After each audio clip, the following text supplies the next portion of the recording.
తెలంగాణ ప్రభుత్వం త్వరలోనే good news చెప్పబోతోంది. పిఆర్సీని ప్రకటించేందుకు కసరత్తును పూర్తి చేసింది తెలంగాణ ప్రభుత్వం. మరోవైపు ఉద్యోగ సంఘాల నాయకులను ముఖ్యమంత్రి కేసీఆర్ లంచ్ కూడా ఆహ్వానించారు. పిఆర్సీపై రేపు అసెంబ్లీలో ఒక ప్రకటన చేసే అవకాశం కూడా ఉంది. ఇంత సమాచారం మా ప్రతినిధి తిరుపతాచారి అందిస్తారు. తిరుపతాచారి, పిఆర్సీ విషయంపై ఇప్పటికే ప్రభుత్వం ఎలాంటి కసరత్తును పూర్తి చేసింది?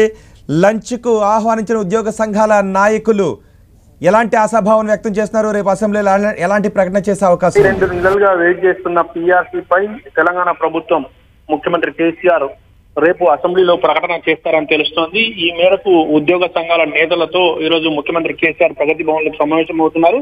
ఈ మేరకు వారిని లంచ్ కు ఆహ్వానించారు. అయితే ఒకవైపు తెలంగాణ ఉద్యోగులకు పిఆర్సీ జూలై 1, 2018 నుండి అమలు కావాల్సి ఉంది. అయితే ఇది అనివార్య కారణాల వల్ల వాయిదా పడుతూ వచ్చింది. దీనిపైన బిస్వాల్ కమిటీని రాష్ట్ర ప్రభుత్వం నియమించింది. బిస్వాల్ కమిటీ 2020 డిసెంబర్ 31 తేదీన ఒక నివేదిక ఇచ్చింది.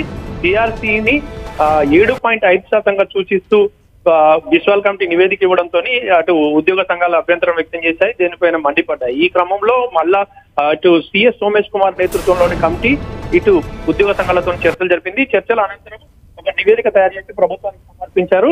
అయితే దీని ప్రకారంగా ప్రభుత్వం ఇప్పటికే ఉద్యోగ సంఘాలు 63% వరకు, అంటే 62 లేదా 63% వరకు ఫిట్మెంట్ ఇవ్వాలని ఉద్యోగ సంఘాలు కోరుతున్న క్రమంలో ఇటు త్రిసభ్య కమిటీ సిఎస్ సోమేష్ కుమార్ త్రిసభ్య కమిటీ కొన్ని పాయింట్స్ సూచించింది. దీనిపైన ముఖ్యమంత్రి కేసీఆర్ ఇప్పటికే నిర్ణయం తీసుకున్నారు. అయితే దీనిపైన ఒక ప్రకటన రేపు చేసే అవకాశం ఉన్నట్టుగా తెలుస్తోంది.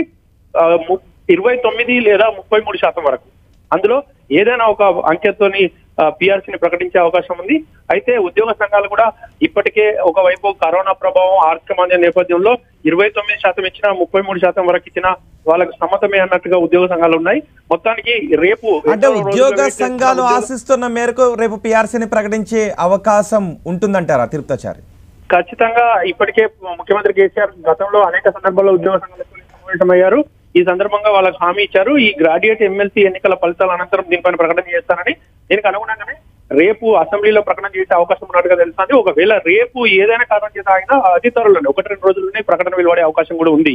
Rohit, thank you very much Tirupatachari. మొత్తానికి ఉద్యోగులకు ఒక గుడ్ న్యూస్ అందించే అవకాశం కనిపిస్తోంది. ఈరోజు లంచ్ కూడా ఆహ్వానించారు ఉద్యోగ సంఘాల నాయకులను. వారితో ముఖ్యమంత్రి మాట్లాడుతున్నారు. అసెంబ్లీలో పిఆర్సీ గురించి ఎటువంటి ప్రకటన చేస్తారో కూడా చూడాలి.